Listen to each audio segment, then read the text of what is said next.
വിവാഹത്തെ, കല്യാണത്തെ സ്വർഗത്തിലേക്കുള്ള വഴിയെ എളുപ്പമാക്കുന്നതായി പലപ്പോഴും നമുക്ക് തോന്നുന്നില്ല.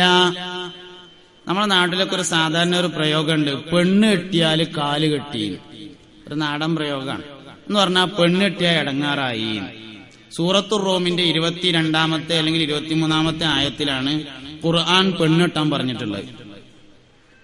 ومن آياته أن خلق لكم من أنفسكم أزواجا لتسكنوا إليها وجعل بينكم مودة ورحمة.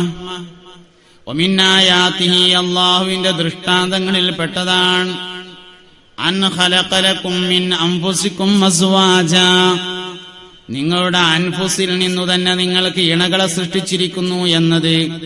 ലിതസ്കുനു ഇലൈഹ, നിങ്ങൾ സമാധാനത്തോടുകൂടെ ജീവിക്കാൻ വേണ്ടിയാണ് കല്യാണം കഴിക്കാൻ പറഞ്ഞത്.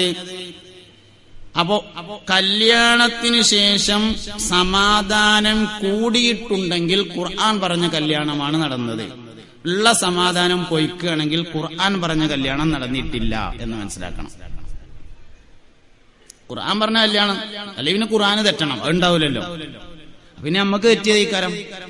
ഉള്ള സമാധാനം കല്യാണം കൊണ്ട് പൊയ്ക്കുകയാണെങ്കിൽ ഖുർആൻ പറഞ്ഞ കല്യാണമല്ല നടന്നത്. കാരണം അല്ലാഹു തആല പറഞ്ഞത് ഒമിൻ ആയാതിഹി അൻ ഖലഖ ലക്കും മിൻ അൻഫുസികും അസ്വാജൻ, നിങ്ങളിൽ നിന്ന് നിങ്ങളുടെ ഇണകളെ സൃഷ്ടിച്ചിരിക്കുന്നു. ലിതസ്കുനു ഇലൈഹ, സമാധാനത്തോടെ ജീവിക്കാൻ വേണ്ടി എന്നാണ്. അഡ്ജസ്റ്റ് ചെയ്ത് പോകാൻ വേണ്ടിയിട്ട് എന്നല്ല. സമാധാനം കൂട്ടാൻ കല്യാണം, സമാധാനം കുറക്കാൻ ഖുർആനോ അല്ലാഹുവോ പരിശുദ്ധ ദീനോ മുഹമ്മദ് നബി സല്ലല്ലാഹു അലൈഹി വസല്ലമ തങ്ങളോ കല്യാണം പറഞ്ഞിട്ടില്ല. എവിടെ പിന്നെ ഈ തെറ്റുന്നത്? ഈ തെറ്റുന്നത് പല സ്ഥലത്തുണ്ട്. ആദ്യം തെറ്റുന്നത് കല്യാണത്തിന് നിയ്യത്ത് വെക്കുന്നോട് തന്നെ തെറ്റുണ്ട്. വിവാഹത്തിന് നിയ്യത്ത് വെക്കുമ്പോ തന്നെ ഫസ്റ്റ് പ്രശ്നം പറ്റുന്നുണ്ട്. എന്തിനാ കല്യാണം കഴിക്കണത്? കല്യാണം കഴിക്കണത് കുട്ടി ഉണ്ടാവാന്.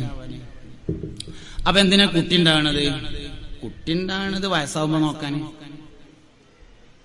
ഈ ചെറുപ്പത്തിൽ ഇപ്പൊ നമ്മളെ നോക്കിയാൽ അല്ലാഹു തആലക്ക് വയസ്സാവുമ്പോ നോക്കാൻ വല്ല അടങ്ങേറുണ്ടോ? മനുഷ്യന്മാരെ ഓരോ കാഴ്ചപ്പാടാണ് പറയും. ആരോഗ്യം അനുവദിക്കുകയാണെങ്കിൽ അടുത്ത കൊല്ലം ഹജ്ജിന് പോകണമെന്ന് പറയും. ഒരാരോഗ്യം ഇല്ലാതെ നിന്നെ കൊണ്ടുപോയി ഹജ്ജ് കഴിഞ്ഞ് തിരിച്ചു കൊണ്ടുവരാൻ എന്റെ റബ്ബിന് കഴിയൂലേ? കയ്യൂലയിൽ എങ്ങനെയല്ലേ ഇപ്പൊ ആരോഗ്യത്തും അത് കണക്ട് ചെയ്യേണ്ട ആവശ്യമുള്ളൂ. തൗഫീഖ് ഉണ്ടെങ്കിൽ അടുത്ത കൊല്ലം ഹജ്ജിന് പോകണം എന്നാ പറയണ്ടേ. തൗഫീഖ് ഉണ്ടെങ്കിൽ ആരോഗ്യമൊന്നും പ്രശ്നമൊന്നുമല്ല. തീരെ നീച്ചാൻ പറ്റിയെങ്കിലും നിന്നെ കൊണ്ടുപോയി ഹജ്ജും ഉംറയും കല്ലേറൊക്കെ നടത്തിയിട്ട് തിരിച്ചിവിടെ കൊടുന്നാക്കാൻ നിന്റെ റബ്ബിന് കഴിയുമല്ലോ.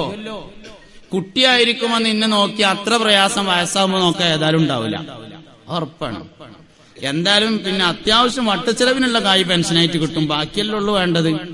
കുട്ടിയാവുമ്പോ അതും കിട്ടാനില്ലല്ലോ. അതുകൊണ്ട് കുട്ടിയാവുമ്പോൾ നിന്നെ നോക്കി അത്ര പ്രയാസം വയസ്സാകുമ്പോ നോക്കാനില്ല. അതിന്റെ ഒരു തെറ്റിദ്ധാരണയാണ്. അല്ലെങ്കിൽ ഇനിയിപ്പോ ഒരാൾക്ക് വയസ്സാവുമ്പോ എന്റെ കുട്ടികൾ എന്നെ നോക്കിക്കോളും എന്ന് വിചാരിച്ചാലേ ഓനത് വലിയൊരു അബദ്ധീകരം. കാരണം മൂത്തോന് സൗദിയിലാണ്, രണ്ടാമത്തോൻ കുവൈത്തിലാണ്, മൂന്നാമത്തോൻ നാട്ടിൽ പഠിക്കാൻ പോവാണ്. ഓപ്പ ലീവ് കഴിഞ്ഞിട്ട് പിന്നെ ഇപ്പൊ അത്യാവശ്യം ഈ പിന്നെ വെക്കേഷനിലാണ്, പരീക്ഷ കഴിഞ്ഞിട്ടുള്ളത്. അപ്പൊ ആപ്പാക്ക് പ്രഷർ കൂടിയിട്ട് ആശുപത്രിക്ക് പോവുകയാണ്.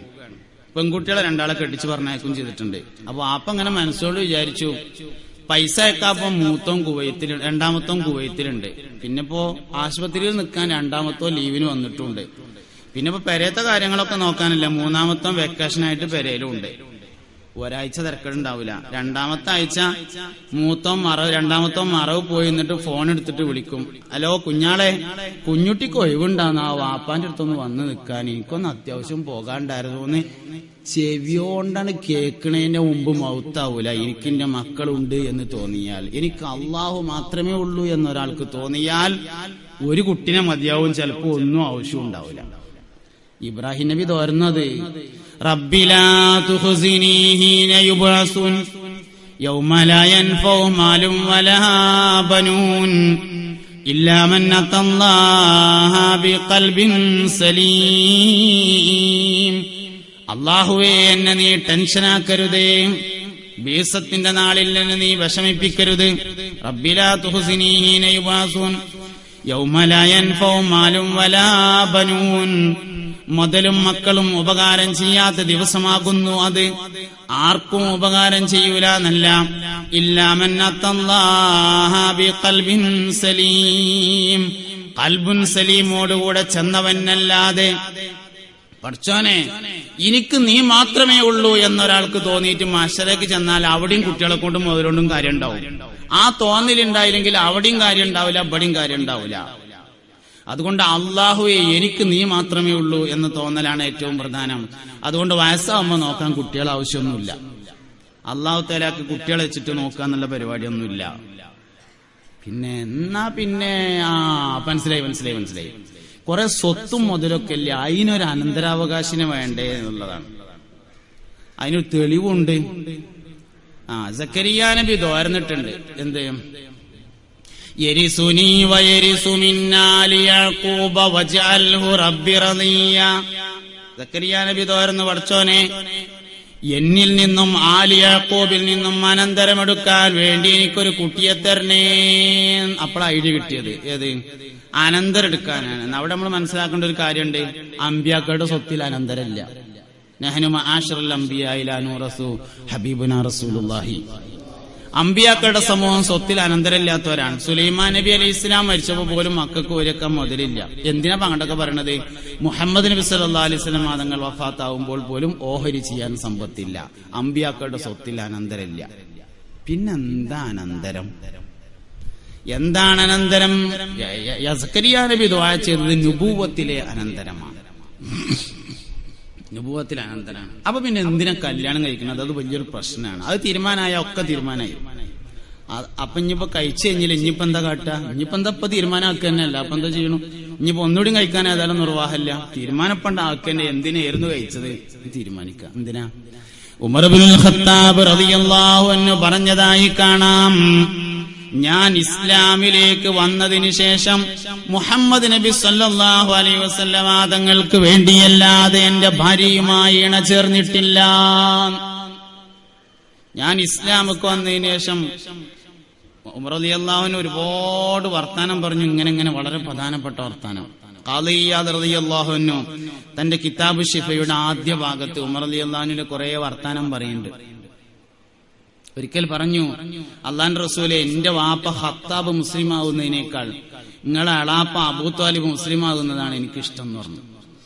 നബിതങ്ങൾ ചോദിച്ചു, അല്ല ഉമറെ, അന്റെ വാപ്പ മുസ്ലിം ആകുന്നതിനേക്കാൾ ഇന്റെ അളാപ്പ മുസ്ലിം ആണത് എങ്ങനെ എനിക്ക് ഇഷ്ടം ഉണ്ടായി എന്ന് ചോദിച്ചപ്പോൾ പറഞ്ഞു, അതല്ല നിങ്ങൾക്ക് നല്ല ഇഷ്ടം ഉണ്ടാകുക എന്ന് ചോദിച്ചു. ആന്ന് പറഞ്ഞു. എന്നാ അതന്നെ എനിക്കും ഏറ്റവും ഇഷ്ടം എന്ന് പറഞ്ഞു. ഉമർ റളിയല്ലാഹു അൻഹു, ഞാൻ ഇസ്ലാമിലേക്ക് വന്നതിന് ശേഷം മുഹമ്മദ് നബിക്ക് വേണ്ടിയല്ലാതെ എന്റെ ഭാര്യയുമായി ഇണ ചേർന്നിട്ടില്ല എന്ന്. എന്തേ പറഞ്ഞത്? 120 വരികൾ നാളെ സ്വർഗത്തിലേക്ക് വരി നിൽക്കുമെന്ന് മുഹമ്മദ് നബി സല്ലല്ലാഹു അലൈഹി വസല്ലം. അതിൽ 90 വരികളും എന്റെ ഉമ്മത്തായിരിക്കും. ഇന്നി മുകാസിറും ബിക്കും അൽ ഉമമൽ മാദിയ.